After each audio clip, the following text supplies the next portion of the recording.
This video right here is going to be a response to Jason Scheer, who wrote an article over at Kotaku. Essentially, the article was talking about how developing games on the 3DS is kind of a waste of time now. And Jason, I agree with you. It sort of is. Now, I know a lot of people out there are probably upset to hear that I would agree with an opinion like that, but believe it or not, he's actually wrote a lot of stuff in that article that makes a lot of sense. Now, first off, there's a couple of arguments that have been levied against this, and the first one being that the system itself is cheaper to get. This is true, but not really. See, the 3DS is cheaper than a Switch, but it actually hasn't lost the price of being a brand new system. They're still making 2DSs and they're still making 3DSs, so the price on the system hasn't actually dipped low enough. There will come a point in a couple of years when they've actually discontinued the system where the price will be really cheap, and then for a whole bunch of people to want to play games on there, we'll be able to get games for a much, much cheaper price. That's the best time to buy DS and 3DS games, not right now. You're buying it at a point when Nintendo's making a lot more money from it, and the consumer is paying a lot more money for older technology and older games. Even if the games are being released right now, they're being developed at a time when they should be being developed for the Switch. And the reason why is because the Switch is Nintendo's premier video game system. Not only is it a home console, but it also is a portable system at the same time. But then there's an argument against that. Nintendo has made video game systems in the past that have existed at the same time as other video game systems.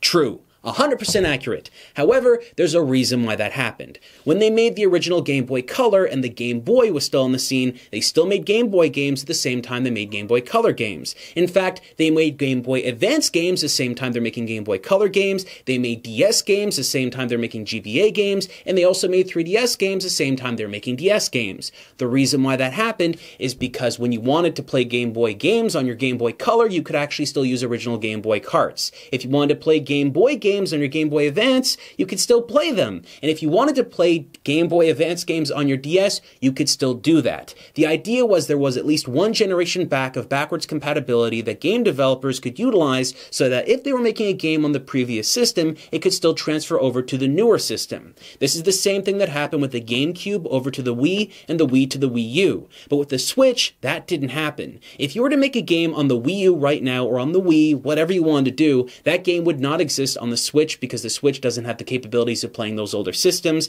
and that also exists as the same problem for the 3DS to the Switch. If the 3DS games could exist on the Switch, I would personally be saying that, you know what, it's still a good idea for developers to be making 3DS games. But as it stands right now, it isn't. A developer that makes a game right now is making it on a system that probably doesn't have the biggest install base as it did in the past. Yes, it's true. A lot more people have bought 3DSs than they've bought Switches. But there's also this idea of the audience that exists on the 3DS not being as active or alive as they once were. There's a whole bunch of people out there that bought 3DSs 7 years ago that probably don't use them as much as they used to and are probably not buying games. Plus, with the millions of people that have bought Switches, that actually eats into the 3DS install base. There's this big problem that a lot of people don't seem to understand is that when people buy a Switch, they are not likely to pick up the 3DS again because they look at it like it's an older system. And the reason why they're looking at it as an older system is because it actually is. Most people out there that go to play games on the go are probably not bringing their 3DSs with them. Now, a whole bunch of people that are watching Rerez right now and watching me speak are probably hardcore gamers. And if you are, there's a good chance that maybe you are one of the very few people out there